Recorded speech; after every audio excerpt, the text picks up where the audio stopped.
Thank you, dear Mikhail. So thank you very much. So my presentation can be from history to the future right now, with some kind of bridge, because I will speak about the future, for an uncertain future in the 21st century skills. So let me introduce first myself. I am Mariam Kilanava. I represent Georgia.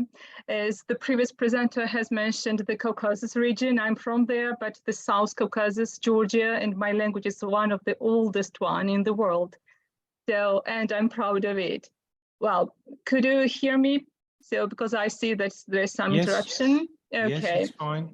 Okay, so let me start, and thank you for the first for having me in this conference. So the topic that I would like to speak about, this is advancing 21st century skills English in English as a foreign language courses through the VaKE method at HEIs, higher education institutions. So the next slide I would like to share with you, this is about the HEI teachers and students. I did not put any verses between them because we are working together to achieve the one goal. And I have highlighted the some kind of label we have got nowadays. We teachers, we are digital immigrants, and students, they are digital native, those who were born in their hands. They had the mobile phones, we can say, but we could deal with this problem. We digital migrants could deal with this problem to be engaged, to be into technology and lead our courses through technology.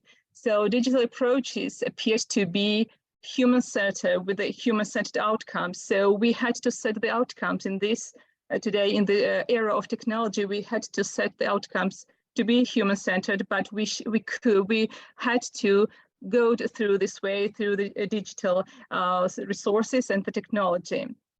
So I wanted to underline the three main aspects of the 21st century skills: learning skills, literacy skills, and life skills. So as for the learning skills, well known as the 4 Cs: critical thinking, creativity, collaboration, and communication, being very important to be integrated into our courses, and especially in a higher education system, because in this case, we have got students who are more or less more aware than the school children may be, and they are more ready for real life challenges. So in this case, we have to input these 4 Cs very intensively in this case.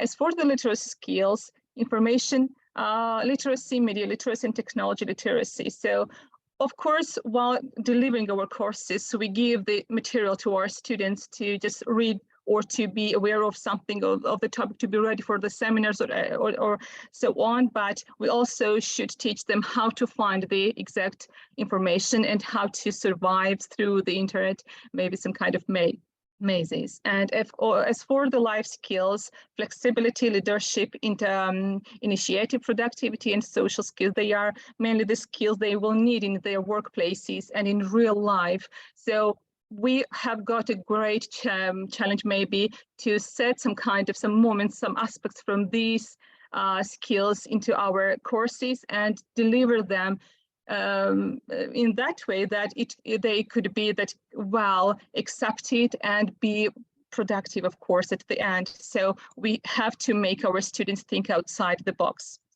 Well, I have outlined the 3 questions about why, how, and what, which are very important because we touch the future, because we teach. So the first question is why, the purpose. Why do we do so? Why do we teach our students? So because we have to just develop among them the 4 Cs, the 21st century skills, of course. And how do we do this? This is a process. This is a very interesting way, and the process makes us to think about a lot of things. So, and the service design, I'm going to expand this text, this part in the next slide. And what do we teach? So in that case, it's very important to what kind of results we are seeking or we are looking for, and what kind of maybe outcomes do we have? Are they student-centered and so on? So these 3 main questions that we put and that challenges us while we just develop our courses or syllabus at higher education system. So why do we teach? So this is a question, the first I had put in the previous slide, because we learn today, the students, those who are today's learners, but tomorrow's leaders. Of course, in this slide, you see the equal forms, but they are distinguished according to their positions. So in that case, we can see among our students who has the potential of being a leader, or even who can reveal these skills, and to give them the opportunity, the chance to reveal themselves as a leaders and be a co-workers and to be a team, part of the team, and so on. So maybe the question, the answer for this question, why do we teach? Maybe this is the answer for that, because we teach the tomorrow's leaders. And as for the how, the process, so this is my favorite part of the presentation in this part. And I wanted to speak about the service design. Well, I want you to imagine yourself standing in front of two equal, maybe designed coffee shops, like Schneider has brought this example in his research paper. So imagine yourselves standing in front of two coffee shops. One A coffee shop just offers you a cup of coffee, latte or cappuccino or any other sort of coffees. And B coffee shop also offers you the same sort of coffees, but plus that it has got a bonus. It gives you a bar of chocolate besides the coffee. So which one would you choose? So I can hear your voices, and you may just raise your hands, A or B. So of course, I think that you will agree that you would choose the shop which offers you plus bar of chocolate. So this is the very good example of a service design. So why have I brought this example in this slide, in this presentation? Because we universities, when we offer the students the curricula with the syllabi, or when we just offer them that we will give them some kind of knowledge, so yes, they are sure that they will choose this university, and they will have the diplomas at the end of their bachelor's, they have the degrees, but besides that, they are looking for the service, how the lectures are delivered, and what kind of service will they be given. So this is what matters, the service design, which distinguishes the universities and which distinguishes the styles of teaching, and through which the students are choosing their future institutions where they want to get the knowledge. So besides that, it gives the motivation, of course. So I have underlined this kind of aspect in this slide also. So what do we teach? So this is quite trivial thing that what do we teach? Of course, the things that we want to deliver to our students, the knowledge that we want them to acquire and so on. This is quite a practical thing, but the other ones, how do we do this and why do we do this? They are more important in this case than that just what, because the present simple tense in EFL classes stays the present simple tense, but we can't change anything.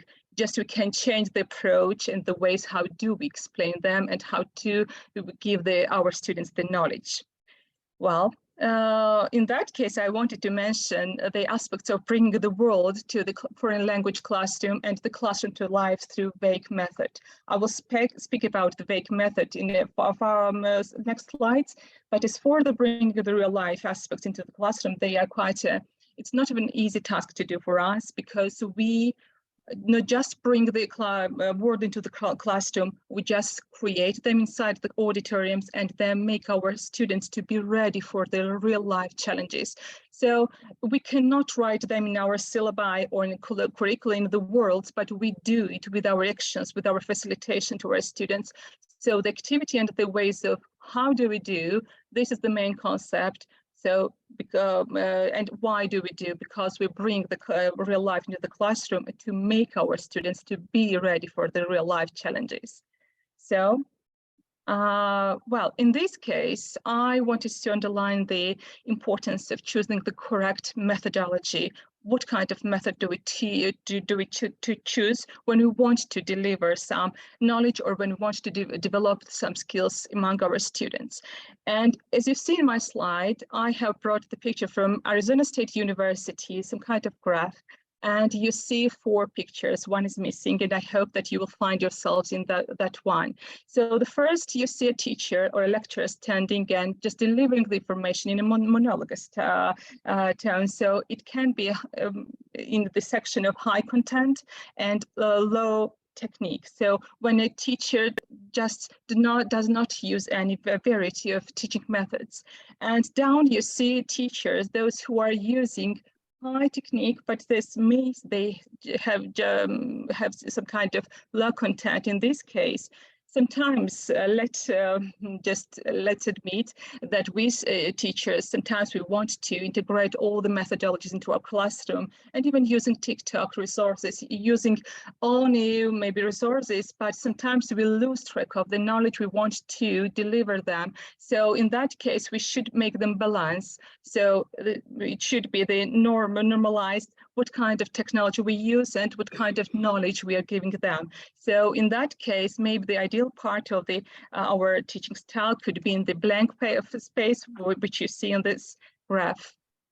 Well, and I wanted to speak about the 4 main skills of English generally for a language. So reading, listening, writing, and speaking. Besides 21st century skills, we also, language teachers, have to teach or have to develop these skills among our students. So we have plus 21st century skills, plus our language skills, which are not very easy tasks to do. And at last, I wanted to speak about the VaKE method. So this is a values and knowledge education method, and which unites the values and the knowledge education in a dilemma-based learning style, where the moral aspects are underlined and highlighted, and the dilemma questions are put in during this process. So moral aspects brought through the questions, starting with should. So you may change you may just bring any topic into your classroom and integrate into EFL topics, but also to make your students be in a pro group or a con group, whether they agree to your question or the results following that or not. And for the example, I have brought some 2 questions for this. Should we replace human with a robot and reduce the human labor? Or as the panel session has mentioned, AI, should we just replace some kind of human writing with AI writing and so on? So this would be quite a thought-provoking questions for them. Or should we consume natural fuel when we have solar energy and so on? In this case, VaKE method allows us to bring even SDGs, Sustainable Development Goals, into the classroom and put the questions which will be oriented on a dilemma, and the students will have the opportunity to agree on that or not, and after that they have got some kind of stages to follow. So these are the stages that VaKE covers. Here we have got the preparation or the clarification, reflection, first decision when we ask the question to our students and they choose, yes, we should use the natural fuel, or no, we should not. And this is the first decision. And after that, the teacher gives them the instruction or facilitates them to read more information about this topic. And after that, gives the second decision, second discussion. And so they have got a lot of options to know about the topic more and more.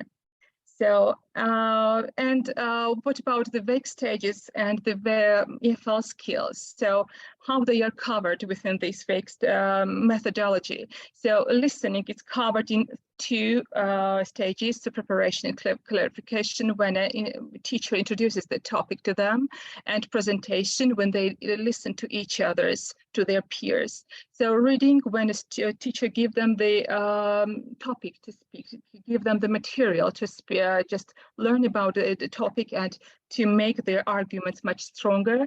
And writing when they have got the reflection or they write some plans for the presentation, and the speaking at last, of course, the presentation part, and the first and the second dilemma discussion when they express their first thoughts about the topic.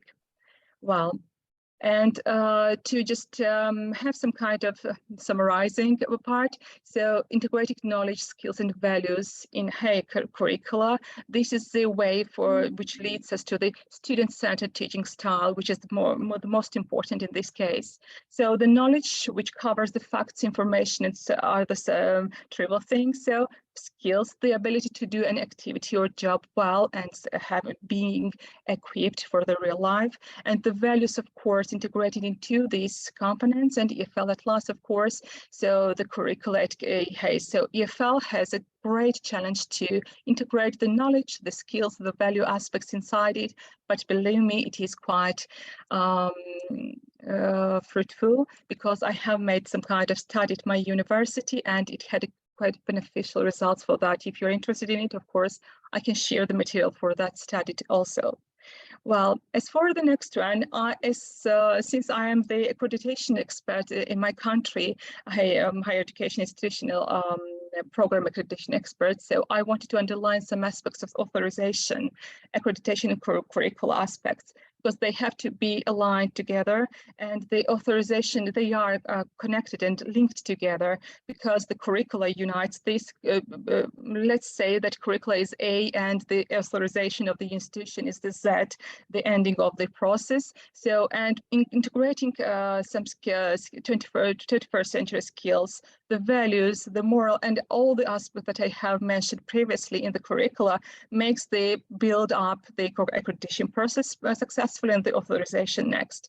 As for the fourth and the fifth part, student-centered teaching and learning style, which is the concept, the main concept of the building the curricula, student-centered being the student-centered one, and the real-life connected aspects, and which is connected in the third mission of the universities, that our students being ready for the real life challenges and be certain for the uncertain future. So this is a big challenge we have to deal with. So, and to be fruitful, to be just beneficial for the society they are going to integrate themselves and be realized.